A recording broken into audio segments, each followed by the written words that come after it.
Assalamualaikum warahmatullahi wabarakatuh. Ketemu kembali di Indonesia Preventif, bebas konspirasi dan diskriminasi. Ganti menteri, ganti kurikulum. Itulah stigma yang selalu muncul setiap pergantian kepemimpinan. Nah, apakah benar stigma tersebut? Mari kita lihat videonya.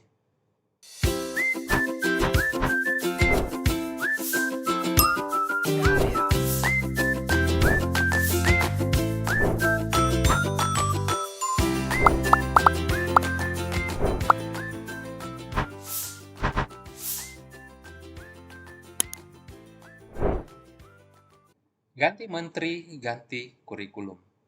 Itulah stigma yang selalu muncul setiap kali kita melakukan pergantian kepemimpinan. Stigma tersebut muncul karena konsekuensi pergantian kurikulum tentu saja sangat berpengaruh terhadap berbagai macam hal.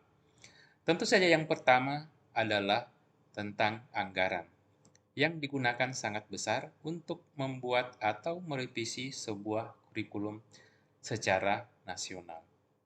Mulai dari pembuatan naskah akademik, merancang kurikulum sampai kepada sosialisasi dan implementasinya.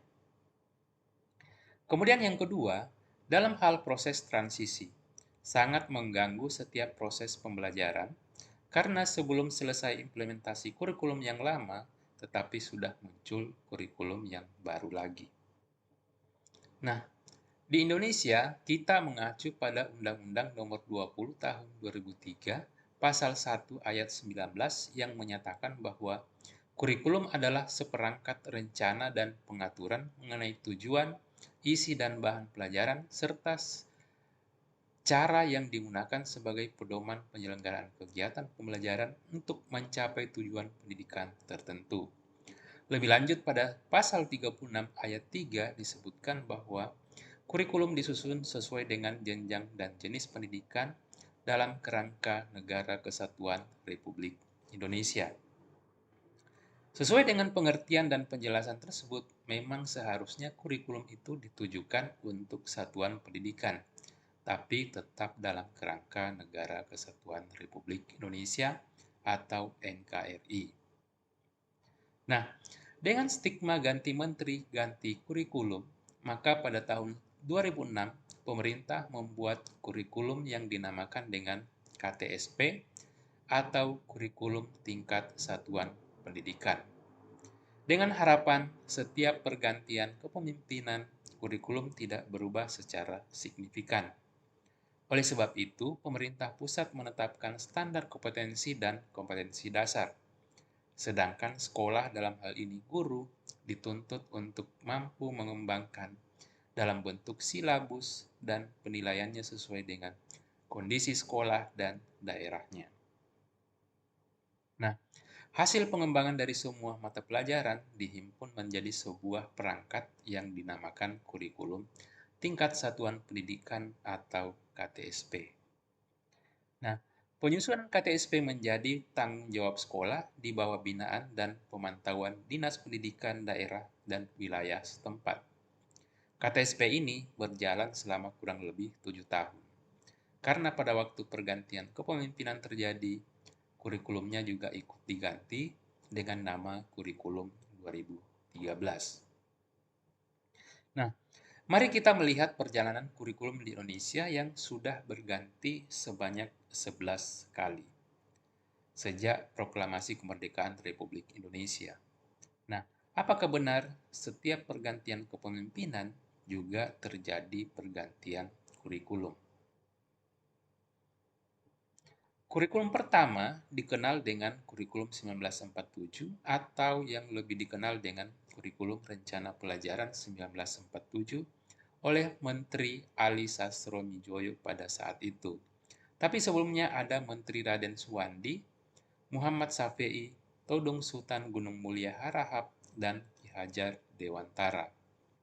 Setelah diberlakukan selama 5 tahun, tepatnya pada tahun 1952, kurikulum berubah kembali dengan nama kurikulum 1952, yang biasa disebut dengan kurikulum rencana pelajaran terurai 1952 oleh Menteri Bahdar Johan dalam Kabinet Natsir. Tetapi sebelumnya ada pergantian menteri selama 5 kali. Nah, pada tahun 1964 terjadi pergantian kurikulum yang dinamakan dengan 1964 yang biasa disebut dengan Kurikulum Rencana Pendidikan 1964 oleh Menteri Triyono dalam Kabinet Dwi Kora I. Dan seperti biasa sebelumnya terjadi pergantian menteri selama 6 kali.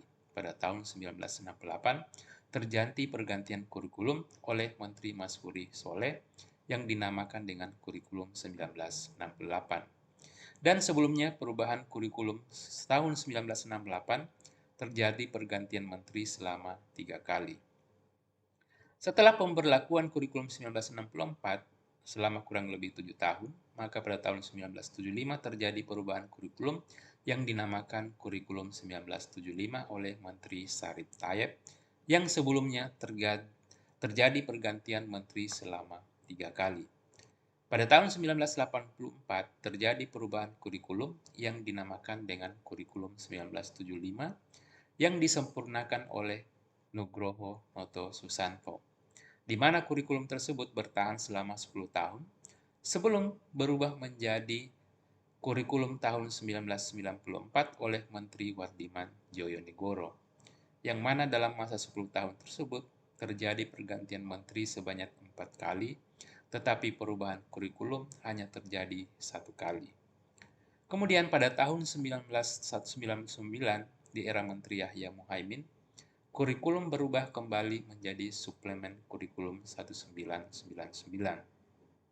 Nah, pada tahun 2006 terjadilah awal mula transformasi kurikulum oleh Menteri Bambang Sudibyo yang pada saat itu ingin merubah paradigma kurikulum selama ini yang terpusat menjadi kurikulum yang diserahkan ke satuan pendidikan yang dinamakan dengan kurikulum tingkat satuan pendidikan.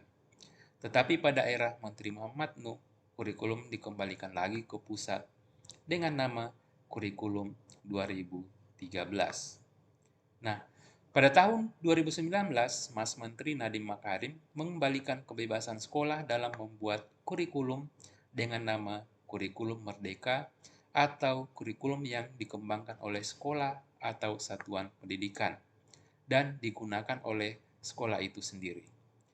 Dalam implementasinya, kurikulum Merdeka mempunyai 3 tahapan, yaitu tahapan pertama adalah kategori mandiri belajar, atau satuan pendidikan menerapkan beberapa bagian dari prinsip kurikulum Merdeka dengan tetap menggunakan kurikulum sebelumnya atau kurikulum 2013.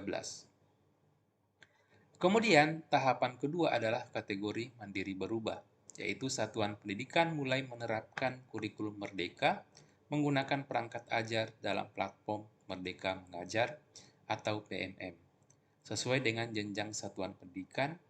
Kemudian, tahapan ketiga adalah kategori mandiri berbagi, yaitu satuan pendidikan menerapkan kurikulum Merdeka dengan melakukan pengembangan sendiri berbagai perangkat ajar pada tingkat satuan pendidikan masing-masing.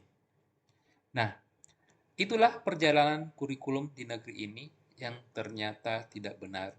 Setiap pergantian kepemimpinan terjadi perubahan kurikulum. Tetapi semua perubahan kurikulum tersebut dilakukan bersifat nasional. Nah, yang jadi pertanyaan adalah, perlukah kita merubah kurikulum secara nasional? Atau perubahan itu seharusnya diserahkan kepada satuan pendidikan? Silakan berikan komentar Anda di kolom komentar. Demikian video kali ini, dan seperti biasa, jangan lupa jujur hari ini. Terima kasih. Wassalamualaikum warahmatullahi wabarakatuh.